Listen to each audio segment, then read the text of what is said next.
le bras sur un marteau gigantesque, effrayant d'ivresse et de grandeur, le front vaste, riant comme un clairon d'airain avec toute sa bouche, et prenant ce gros-là dans son regard farouche, le forgeron parlait à Louis XVI.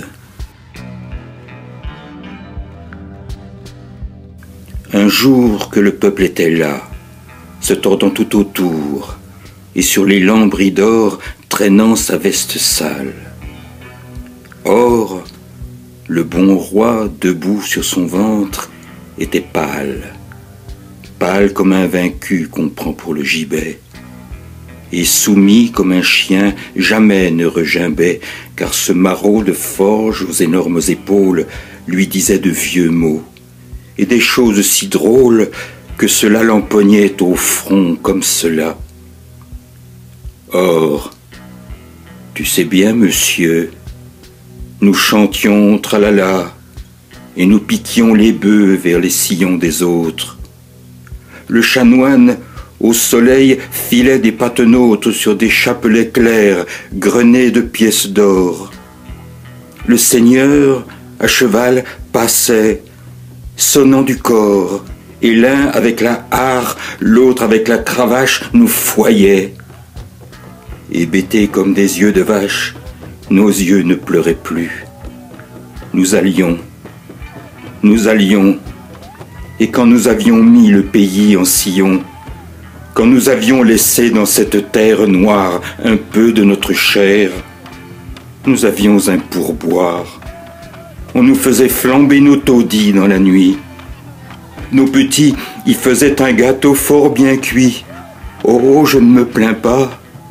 Je te dis mes bêtises, c'est entre nous. J'admets que tu me contredises. Or, n'est-ce pas joyeux de voir, au mois de juin, dans les granges, entrer des voitures de foin énormes, de sentir l'odeur de ce qui pousse, des vergers, quand il pleut un peu, de l'herbe rousse, de voir des blés, des épis pleins de grains, de penser que cela prépare bien du pain. Oh, plus fort, on irait au fourneau qui s'allume, chanter joyeusement en martelant l'enclume, si l'on était certain de pouvoir prendre un peu, étant homme à la fin, de ce que donne Dieu. Mais voilà, c'est toujours la même vieille histoire. Mais je sais maintenant, moi, je ne peux plus croire, quand j'ai deux bonnes mains, mon front et mon marteau, qu'un homme vienne là, dague sur le manteau et me dise « Mon gars, ensemence ma terre !» Que l'on arrive encore, quand ce serait la guerre, me prendre mon garçon comme cela chez moi. Moi, je serais un homme, et toi tu serais roi. Tu me dirais « Je veux !» Tu vois bien, c'est stupide. Tu crois que j'aime voir ta baraque splendide, tes officiers dorés, tes 1000 schnappants, tes palsans bleus bâtards, tournant comme des pans, ils ont rempli ton nid de l'odeur de nos filles, et de petits billets pour nous mettre aux Bastilles, et ils nous diront, c'est bien, les pauvres à genoux. Nous dorerons ton Louvre en donnant nos gros sous, et tu te saouleras, te feras belle fête. Et ces messieurs riront les reins sur notre tête? Non, ces saletés-là datent de nos papas. Oh, le peuple n'est plus une putain. 3 pas, et tous, nous avons mis ta Bastille en poussière. Cette bête suait du sang à chaque pierre et c'était dégoûtant. La Bastille debout avec ses murs lépreux qui nous racontaient tout et toujours nous tenaient enfermés dans leur ombre. Citoyens, c'était le passé sombre qui croulait, qui râlait quand nous prîmes la tour. Nous avions quelque chose au cœur comme l'amour. Nous avions embrassé nos fils sur nos poitrines. Et comme des chevaux, en soufflant des narines, nous allions, fiers et forts, et ça nous battait là, nous marchions au soleil, front haut comme cela, dans Paris. On venait devant nos vestes sales. Enfin, nous nous sentions hommes. Nous étions pâles, sire, nous étions sous de terribles espoirs. Et quand nous fûmes là, devant les donjons noirs, agitant nos clairons et nos feuilles de chêne, les piques à la main, nous n'eûmes pas de haine. Nous nous sentions si forts, nous voulions être doux.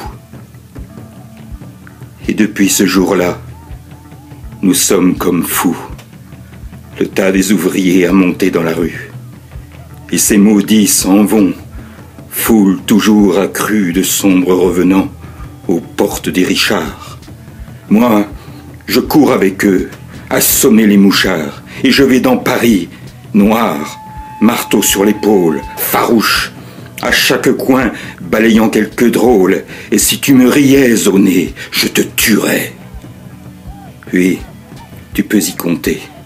Tu te ferais des frais avec tes hommes noirs, qui prennent nos requêtes pour se les renvoyer comme sur des raquettes. Et tout bas, les malins se disent « Oh, qu'ils sont sots !»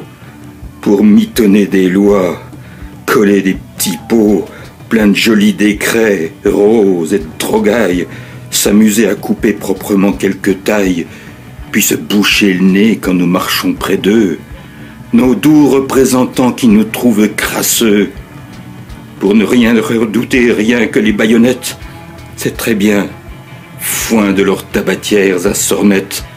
Nous en avons assez, là, de ces cerveaux plats et de ces ventres dieux. Ah, ce sont là les plats que tu nous sers, bourgeois, quand nous sommes féroces, quand nous brisons déjà les sceptres et les crosses. Il le prend par le bras, arrache le velours des rideaux et lui montre en bas les larges cours où fourmille, où se lève la foule épouvantable avec des bruits de houle, hurlant comme une chienne, hurlant comme une mère, avec ses bâtons forts et ses pics de fer, ses tambours, ses grands cris de halle et de bouge, tas sombres de haillons saignant de bonnets rouges. L'homme, par la fenêtre ouverte, montre tout au roi pâle et suant qui chancelle debout, malade à regarder cela. C'est la crapule, sire. Ça bave au mur, ça monte, ça pullule. Puisqu'ils ne mangent pas, sire, ce sont des gueux. Je suis un forgeron. Ma femme est avec eux, folle. Elle croit trouver du pain aux Tuileries. On ne veut pas de nous dans les boulangeries. J'ai 3 petits. Je suis crapule. Je connais des vieilles qui s'en vont pleurant sous leur bonnet parce qu'on leur a pris leur garçon ou leur fille. C'est la crapule. Un homme était à la Bastille, un autre était forçat, et tous deux, citoyens honnêtes, libérés. Ils sont comme des chiens, on les insulte. Alors, ils ont là quelque chose qui leur fait mal. Allez, c'est terrible. Et c'est cause que se sentant brisés, que se sentant damnés, ils sont là, maintenant, hurlant sous votre nez, crapules. Là-dedans sont des filles infâmes, parce que vous saviez que c'est faible, les femmes, mes seigneurs de la cour, que ça veut toujours bien. Vous avez craché sur l'âme, comme rien. Vos belles aujourd'hui sont là, c'est la crapule. Oh, tous les malheureux, tous ceux dont le dos brûle, sous le soleil féroce, et qui vont, qui dans ce travail-là sentent crever leur front, chapeau bas mes bourgeois. Oh, ceux-là sont les hommes. Nous sommes ouvriers, sire, ouvriers. Nous sommes pour les grands temps nouveaux, où l'on voudra savoir, où l'homme forgera du matin jusqu'au soir, chasseur des grands effets, chasseur des grandes causes, où, lentement vainqueur, il domptera les choses, et montera surtout comme sur un cheval. Ô splendide lueur des forges, plus de mal, plus. Ce qu'on ne sait pas, c'est peut-être terrible. Nous saurons, nos marteaux en main, passons au crible tout ce que nous savons. Puis, frères, en avant. Nous faisons quelquefois ce grand rêve émouvant de vivre simplement, ardemment, sans rien dire de mauvais, travaillant sous l'auguste sourire d'une femme qu'on aime, avec un noble amour, et l'on travaillerait fièrement tout le jour, écoutant le devoir comme un clairon qui sonne, et l'on se sentirait très heureux, et personne, oh personne surtout, ne nous ferait ployer. On aurait un fusil au-dessus du foyer. Oh, mais l'air est tout plein d'une odeur de bataille. Que te disais-je donc? Ah, je suis de la canaille. Il reste des mouchards et des accapareurs. Nous sommes libres, nous. Nous avons des terreurs où nous nous sentons grands, oh, si grands. Tout à l'heure, je parlais de devoir calme, d'une demeure. Mais regarde donc le ciel. C'est trop petit pour nous. Nous crèverions de chaud. Nous serions à genoux. Regarde donc le ciel.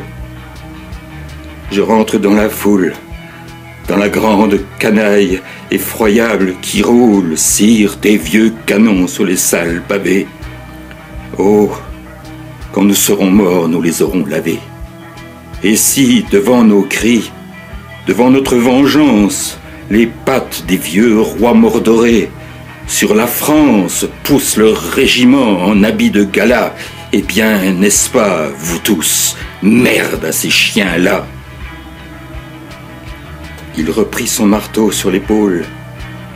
La foule, près de cet homme-là, se sentait l'âme saoule. Et dans la grande cour, dans les appartements, où Paris haletait avec des hurlements, un frisson secoua l'immense populace. Alors, de sa main large et superbe de crasse, bien que le roi ventru suât, le forgeron terrible lui jeta le bonnet rouge au front.